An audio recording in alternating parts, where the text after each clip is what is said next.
nestled among the farmlands of Denmark's flat Jutland Peninsula. The tidy community of Billund, home of the LEGO Group's head offices, is in every sense a town that was built on the brick. Billund, residents say, is 3 hours from anything. A long, exhausting drive through windswept farms to either Copenhagen or Hamburg, the nearest major cities. 1 in 4 residents of this isolated hamlet owes his or her livelihood to LEGO. And with each passing hour, the LEGO Group's worldwide reach extends outward from Billund, as another 2.2 million bricks roll off production lines at the company's sprawling network of factories. Billund itself is a toy town, you might say. The Legoland theme park's castle and towers are the most striking feature of the town's horizon.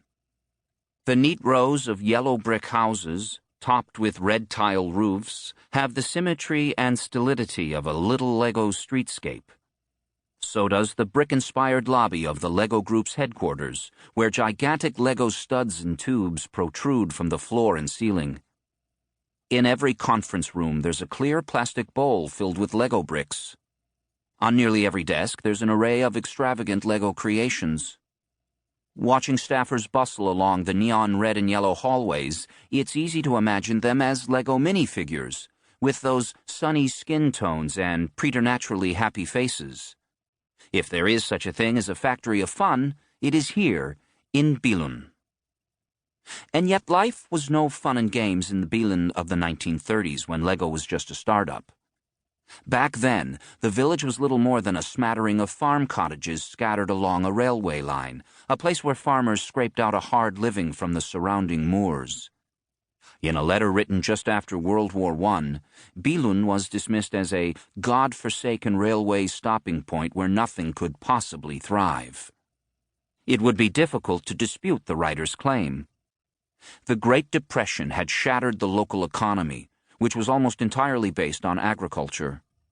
Photographs from the era show a sparsely populated Billund of humble cottages surrounded by desolate plains.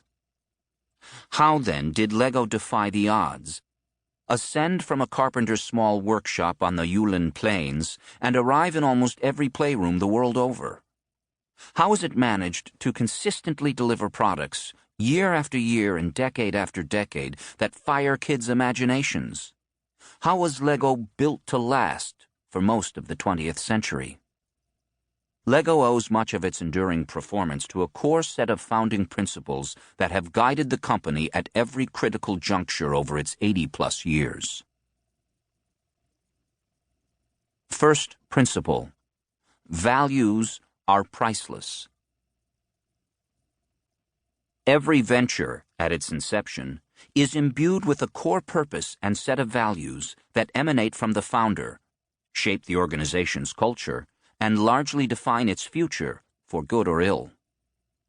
Amazon is famous for its customer obsession, largely because its founder, Jeff Bezos, is hell-bent on making it the world's most customer-centric company. Google's mission to organize the world's information reflects its founder's surroundings, Silicon Valley and Stanford University's School of Engineering, where an outsized pursuit of knowledge is highly valued.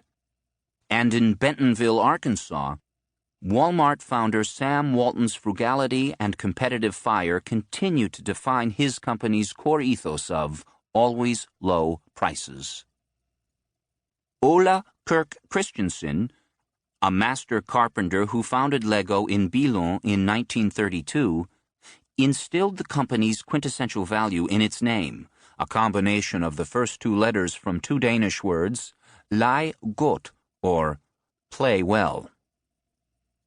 Reasoning that the more desolate the times, the more parents want to cheer their children, an insight that sustained LEGO through the Great Depression and subsequent global recessions, Ole Kirk used his carpentry skills to create high-quality wooden toys, brightly colored yo-yos, pull animals, trucks.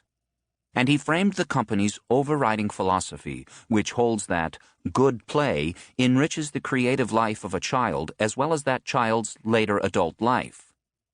This philosophy has sustained LEGO for the better part of a century.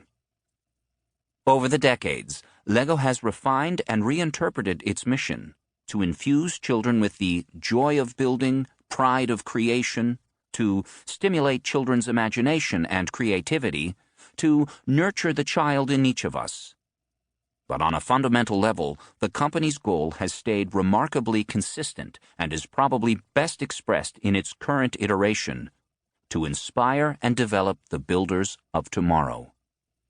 This collective desire to spark kids to pursue ideas through hands-on, minds-on play can be traced to Oleg Kirk's life-altering decision to devote himself and his business to the development of children.